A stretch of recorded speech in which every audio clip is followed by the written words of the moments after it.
All right. So for those of you that don't know, Amazon has one headquarters right now in, I want to say Seattle, Washington, or maybe it's Oregon. It's somewhere in the Pacific Northwest. And they've been searching for two spots nationwide to build their second and third headquarters. They narrowed it down to a few places, and the winners wound up being a spot here in Queens, New York, in Long Island City specifically, and a neighborhood called Crystal City in Arlington, Virginia. So that's where Amazon HQ2 and HQ3 were going to be located. It was, or at least I thought, from the get-go, an overwhelmingly positive type of reception by residents and public officials.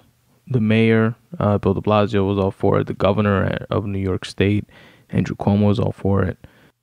And most folks saw it as a positive thing. Real estate development in the area. This is a huge economic development. The governor was quoted in saying that this is the largest economic development initiative that has ever been done by the city or the state, or in the city and state together. This would further incentivize the infrastructure projects to be completed, and with more incentive, like a Penn Station and a LaGuardia Air Train. Bill de Blasio, also, which is the mayor here in New York, was quoted in saying that this makes his transit projects, which are like ferry expansion, and as well as a Brooklyn to Queens streetcar transit project that he has, similar to those like San Francisco street carts or cars that you see, or that are like iconic. Then I began hearing like small rumblings of disgruntled folks that were unhappy, which are like the usual, mom and pop shops in the area that would probably go out of business. Certain residents in the area that felt that they would get displaced. The area's definitely been gentrified. Back in the day, it was all like warehouses and shit like that. And now it's a very like hipsterish, up and coming, or not even up and coming, whatever is after up and coming, because Long Island City is like a little Manhattan now. But there's still a ton of development going on there. And I think it was, or it has been, at least as of like recent years, the most developed region in the city, if I'm not mistaken, real estate development wise. So it's definitely like in like a poppin' spot, you know what I mean? But these unsatisfied folks' voices kept growing, and other folks were becoming attached to this anti-Amazon campaign. And something funny from it was, like, how the Amazon boxes have the like arrow smile. They had a bunch of these like boxes and like picket signs and stuff like that with the Amazon smile, but upside down, so it was like a frown. So it was like an Amazon frown. I thought that was pretty clever and funny. But you had folks like one of the most vocal city councilman, Jimmy Van Bramer, who's a city council member of the area, very much so opposed to it. And Congresswoman AOC was opposed to it. And you had a handful of other city council members. Michelle Viverito was opposed to, she said she wasn't opposed to the deal per se, but she was opposed to how the deal got done in like backdoor negotiations that were not as transparent as they could have been.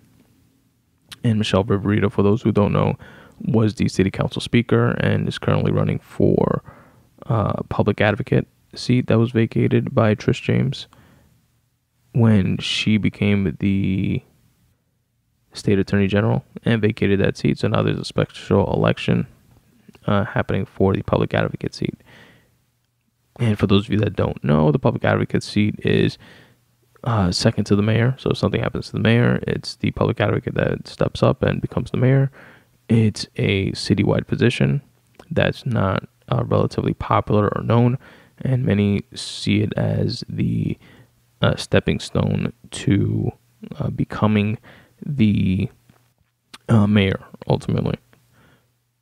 Not just because, legally it's the next in line to the mayor, but just because it's a city-wide position. Bill de Blasio, for example, was the public advocate before he became mayor. There were also talks, actually, of the public advocate position being done away with in the structure of city civics here in New York, because some folks feel that it is all that what I just said, but it's what do they really do? You know what I mean? It's like an advocate for the people, as the title suggests, public advocate. But that's what all elected officials are supposed to be. And then folks say that it's a good position to check the mayor, kind of like a checks and balances type of thing, but that's what the city council's function is as well.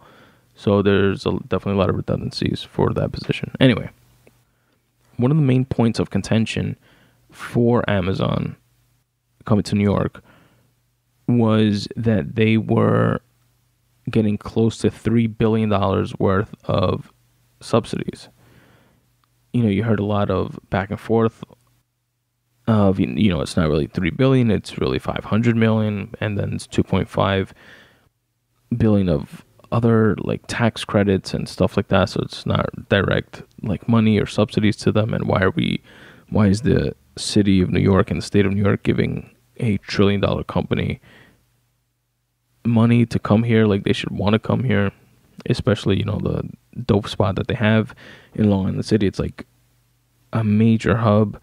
It's a stone throw away from New York City, from Manhattan. It's by the water. We're gonna have 120 days worth of helicopter permission to fly helicopters, and they had a helipad as part of the design of the building. The ferries, obviously, and subways and shit like that. So folks were kind of rightfully so. Why the fuck are we giving them money to come here? It's prime real estate. New York City is the capital of real estate in the world. Then, not to mention the congestion. If you're listening to this and you're from New York, you know how congested things get. Commuting in and out of the city, taking the subway, packed like sardines, and not to even mention driving and gridlock traffic and stuff like that. And building such a huge development in the middle of an already crowded city is just going to exacerbate that. So those were all points of contention. So as far as the subsidies, I looked into what it breaks down to, and I'll link to this article by NY Curbed in the episode notes. But it was the best, or at least clearest breakdown that I found. And there's some other good takeaways in the article. But this is what the almost $3 billion breaks down to. Amazon will receive $897 million from the city's Relocation and Employment Assistance Program called REAP, REAP, and $386 million from the Industrial and Commercial Abatement Program, ICAP. ICAP.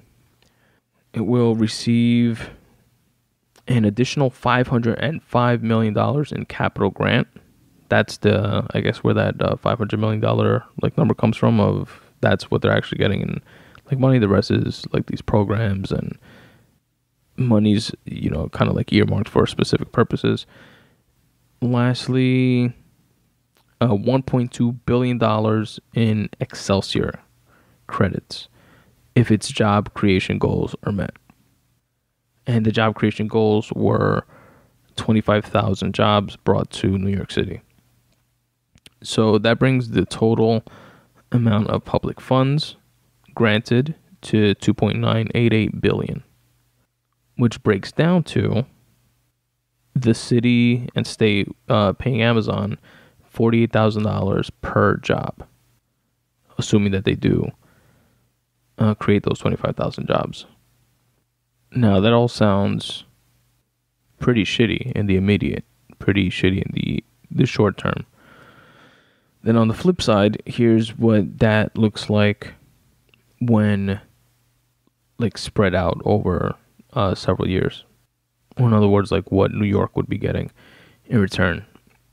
According to the state, Amazon will generate $27.5 billion in state and city revenue over the next 25 years, which is a 9-to-1 ratio revenue versus subsidies. So they're getting $3 billion initially, broken down how I just mentioned.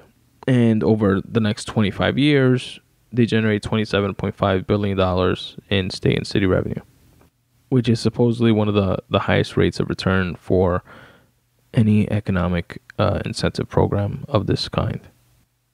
And this is achieved by Amazon creating the 25,000 jobs, which is not like an initial, boom, here's 25,000 jobs. It's over 10 years estimated, and that number could fluctuate up to 40,000 when all is said and done. The average salaries are $150,000, which is obviously great, but put a pin in that number. I'm gonna get back to it in a bit. And the state estimates that the project will facilitate 1,300 construction jobs and 107,000 in indirect jobs, which is not, jobs that are directly working for Amazon, but places like a restaurant opening up nearby that's going to create jobs and see a lot of business because Amazon is there. Amazon was also going to utilize the city's pilot program, which pilot stands for payment in lieu of taxes. I actually know what these are because they're a form of municipal bonds, and that's part of my 9-to-5 day job. And they would pretty much be purchasing $600 to $650 million of these bonds over 4 decades in order to fund local infrastructure like streets and sidewalks and open spaces and stuff like that. And the actual funds, the way specifically how they get allocated, is decided via community engagement. And oftentimes you see these come up in referendums, in like local election referendums. Like when you go to vote and you turn the page and there's like a few paragraphs and stuff back there. That's often these types of decisions, like how they get made and how that community engagement happens.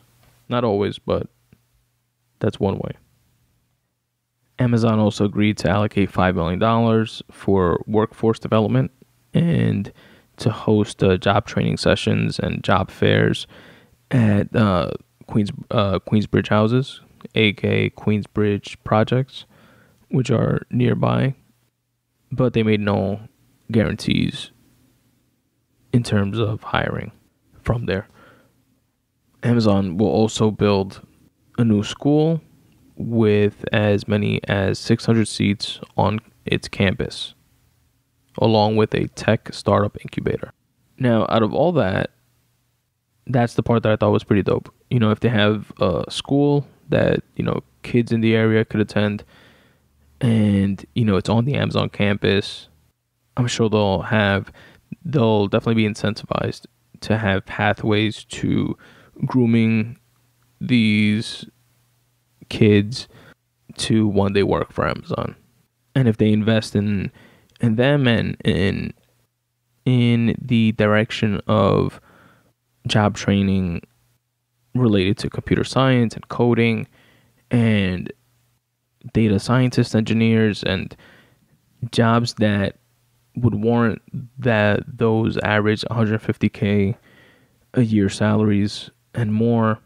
That would be perfect. That would be great. That's like a plus, a big plus, right? Especially when you have a nearby area like the Queensbridge projects, which are low income, underprivileged families that are often not as represented in these types of jobs. And, the area is largely made up of Black and Latino families. But out of all that, that's really like the only plus that I saw. Because the average salary of $150,000 a year, for example, which I said to put a pin on because I was going to come back to it. I'm back to it. Was always like a point with me that was kind of like, you're bringing 25,000 jobs to New York, not, specifying we're bringing 25,000 jobs to New Yorkers. There's just 25,000 jobs that are going to be available, and we're going to fill them with whoever we want to fill them with, which is why they're not committing to the folks, for example, from Queensbridge houses, even though they're going to host job training sessions and job fairs, which any of us that have ever looked for a job, we know how bullshit those things can be. I'm sure some of you have gone and have found success, but oftentimes it's just go collect flyers and hear, get pens and cups. It's like like a college fair type of thing. Get company merch from people who are representing their companies because they wanted to get a day out of the office, pretty much. I'm not saying it can't be positive, it can't be successful, but let's call it what it is and not act like it's some sort of like path to a $150,000 paying job, because it's not. To me, it's pretty clear that like those jobs are not going to the folks in the area, which sucks because, and this is where I have to side with the folks that were opposed to this, even though in the beginning I was like excited about it, like, oh shit, Amazon in New York would be kind of cool. But this is definitely a way how neighborhoods lose their soul, how neighborhoods get gentrified, how the fabric of a neighborhood and what makes a neighborhood dope and cool and thrive at an interpersonal level, and how it has historical significance with folks like rappers like Nas and Mobb Deep coming from Queensbridge, and historically significant hip-hop song The Bridge Is Over by KRS-One about Queensbridge and the rappers that came from it, the restaurants in that neighborhood, which, like I said before, and bars and stuff like that, but like I said before, has become, like a up and coming, like hipstery, expensive type neighborhood, but it has that cool balance now. I think that it's like not a dilapidated, warehouse place that has projects in the middle of it. It's less of that. Still has the projects like element, which I think is kind of dope for the reasons that I just mentioned. And it also has like this balance of trendiness like going on. Like all that is what would ultimately be lost over the bottom line gain of $27.5 billion over the next 25 years. Like all those folks from Queensbridge will get pushed the fuck out ultimately. And, new, projects torn down and new high rises built and lofts with super high rents. And that's how people get pushed out. It's like gentrification 101. Then the neighborhood is unrecognizable in 25 years or less, and it loses its charm, its integrity. So now after the fact, after Amazon said, fuck this, we're out because of all the noise, I see it as more of a relief. It's kind of like, yeah, you know what?